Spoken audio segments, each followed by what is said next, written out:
బుచ్చిరెడ్డిపాలెంపట్నంలోని municipal కార్యాలయంతో పాటు ప్రభుత్వ కార్యాలయాలు 80వ స్వాతంత్ర దినోత్సవ వేడుకలు ఘనంగా జరిగాయి. మున్సిపల్ కమిషనర్ చిరబాబు ఆధ్వర్యంలో నిర్వహించిన కార్యక్రమంలో చైర్పర్సన్ బోర్ల సుప్రజ జాతీయ జెండాను ఎగురవేసి జెండావందనం చేశారు. అనంతరం జాతీయ గీతాలు ఆలపించారు. స్వాతంత్ర్య సమరయోధుల త్యాగాలను గుర్తు చేసుకుంటూ వారి పోరాటాల ఫలితంగానే మనకు స్వేచ్ఛ లభించిందని తెలిపారు. స్వాతంత్ర్యాన్ని దుర్వినియోగం చేయకుండా రాజ్యాంగానికి లోబడి ప్రతి ఒక్కరూ బాధ్యతాయుతంగా మెలగాలని సూచించారు. ఉత్తమ పనితీరు కనబరిచిన మున్సిపల్ మెప్పా సిబ్బందిని సన్మానించి ప్రశంసా పత్రాలు అందజేశారు. అందరికీ 80వ స్వాతంత్ర దినోత్సవ శుభాకాంక్షలు. ఈరోజు ఈనాటి కార్యక్రమానికి విచ్చేసినటువంటి మెప్మా సిబ్బందికి మనం ఈరోజు ఆగస్టు 15 ఇంత ఘనంగా జరుపుకుంటున్నామంటే, ఇంత సంతోషంగా జరుపుకుంటున్నామంటే దీని వెనకాల ఉన్నటువంటి ఎంతోమంది మహనీయులు వాళ్ళ ప్రాణాలను పలంగా పెట్టి మనకి స్వాతంత్రం తీసుకొచ్చారు. అలాగే ఆ మహనీయుల యొక్క ఆశయాలను కూడా మన భారతదేశంలో ఉన్నటువంటి పౌరులందరూ ప్రతి ఒక్కరూ వాళ్ళ యొక్క ఆశయాలను నెరవేర్చాలని, వాళ్ళ యొక్క అడుగు జాడల్లో అందరూ నడవాలని మనస్ఫూర్తిగా కోరుకుంటున్నాను. అలాగే మన బుచ్చిరెడ్డిపాలెం మున్సిపాలిటీలో ఉన్నటువంటి శానిటేషన్ సిబ్బంది కానివ్వండి, వాటర్ సెక్షన్ కానివ్వండి, ఎలక్ట్రికల్ సెక్షన్ కానివ్వండి, ప్రతి ఒక్క సెక్షన్లో ఉన్నటువంటి వాళ్ళు ప్రతి ఒక్కరు కూడా మున్సిపాలిటీలో ఉన్నటువంటి ప్రజలకి మంచి సేవ చేయాలని చేస్తున్నారు. ఇంకా బాగా చేయాలని నేను కోరుకుంటున్నాను. మన మున్సిపాలిటీని ఇంకా మంచిగా తీర్చిదిద్దాలని, సుందరవనంగా తీర్చిదిద్దాలని నేను మనస్ఫూర్తిగా కోరుకుంటున్నాను. అలాగే మన బుచ్చిరెడ్డిపాలెం మున్సిపాలిటీలో నిన్నటి రోజున గౌరవ రాష్ట్ర ముఖ్యమంత్రి వర్యులు శ్రీ నారా చంద్రబాబు నాయుడు గారి ఆదేశాల మేరకు మన ఎమ్మెల్యే గౌరవనీయులు కోవూరు శాసనసభ్యురాలు శ్రీమతి వేమిరెడ్డి ప్రశాంతి మేడం గారు చేతుల మీదుగా 100 అడుగుల తిరంగా జెండా ఎక్కువ సంఖ్యలో విద్యార్థులు, ప్రజలు, నాయకులు, ఉపాధ్యాయులు అందరూ కలిసి ఎక్కువ సంఖ్యలో ర్యాలీ చేయడం జరిగింది. చాలా అద్భుతంగా చేశారు. చాలా ఒక పండగ వాతావరణంలా జరిగింది. అందుకు ఎమ్మెల్యే గారికి, ఎంపీ గారికి ప్రత్యేకంగా ప్రజల తరపున ధన్యవాదాలు తెలుపుకుంటున్నాను. మన బుచ్చిరెడ్డిపాలెం మున్సిపాలిటీని ఎంతో అభివృద్ధి పదంలో నడిపిస్తున్నటువంటి మన ఎమ్మెల్యే వేమిరెడ్డి ప్రశాంతి మేడం గారు, ఎంపీ వేమిరెడ్డి ప్రభాకర్ రెడ్డి గారు ముందు మన మున్సిపాలిటీని ఇంకా అభివృద్ధి చేస్తారని నేను మనస్ఫూర్తిగా కోరుకుంటున్నాను. ఇప్పుడైనా సరే మన బుచ్చిరెడ్డిపాలెం ఉందని చెప్పిన వెంటనే అప్పటికప్పుడు స్పందించి ఆ సమస్యకు పరిష్కారం చూపుతారు ఎమ్మెల్యే గారైనా, ఎంపీ గారైనా. అలా మన బుచ్చిరెడ్డిపాలెం మీద ఎక్కువగా ఇంట్రెస్ట్ పెట్టున్నారు. బుచ్చి మున్సిపాలిటీని ఇంకా బాగా అభివృద్ధి చేయాలి అనేసి ఎంపీ గారు, ఎమ్మెల్యే గారు చాలా కృషి చేస్తున్నారు. వాళ్ళకి నేను ప్రత్యేకంగా హృదయపూర్వక ధన్యవాదాలు తెలుపుకుంటున్నాను. అలాగే ఈరోజు మన మున్సిపల్ కొత్త భవనం కూడా ఓపెనింగ్ ఉంది. మంత్రి నారాయణ సార్ గారు, ఎంపీ గారు, ఎమ్మెల్యే గారు చేతుల మీదుగా ఈరోజు సాయంత్రం 7 గంటలకు జరుగుతుంది. ప్రతి ఒక్కరు కూడా రావాల్సిందిగా నేను కోరుకుంటున్నాను. పుష్పమ్మ, విజయమ్మ కూడా ఈ వందే మాత్రం గీతాన్ని మెప్మా ఆర్పీలు కూడా కలిసి పిల్లలతో కొద్ది కోఆర్డినేట్ చేసుకొని పాడవాలి.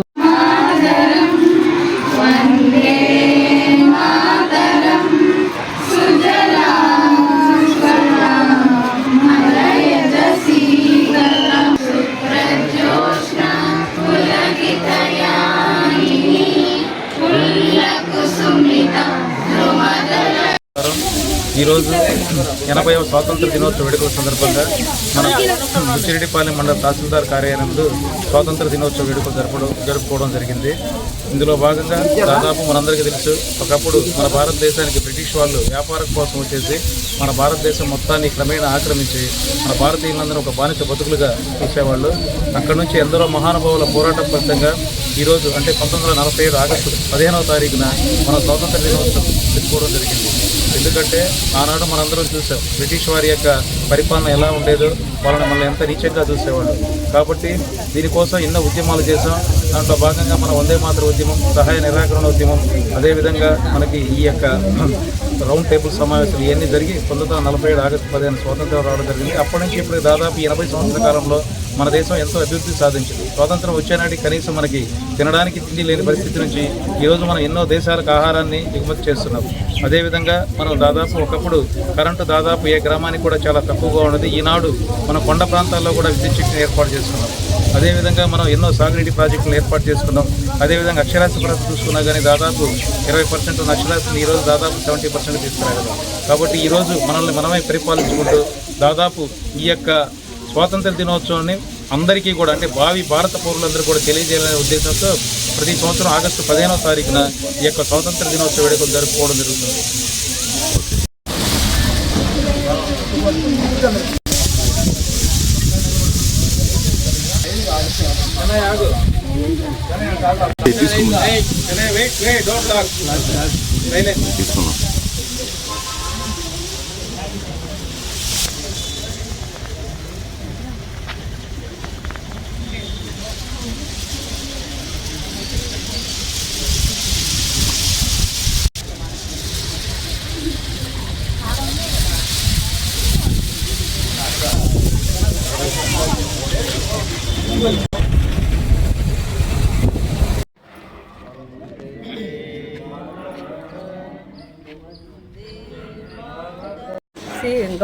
సామాజిక ఆరోగ్య కేంద్రము బుచ్చిరెడ్డిపాళెంలో 80వ స్వాతంత్ర దినోత్సవం జరుపుకుంటున్నాము.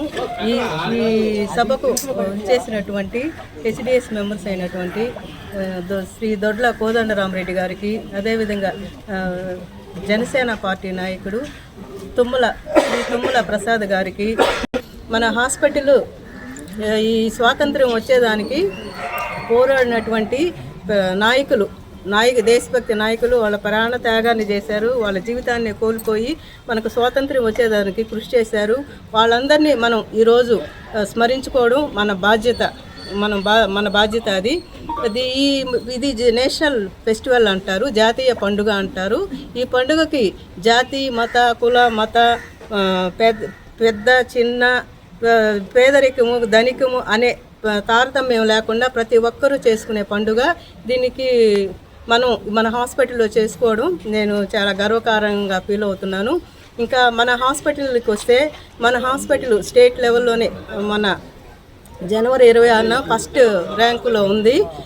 దానికి కారణం మన హాస్పిటల్లో వర్క్ చేసే ప్రతి మెంబరు వాళ్ళ కృషి వల్లనే మన హాస్పిటల్ గ్రేడ్ 1కి వచ్చింది.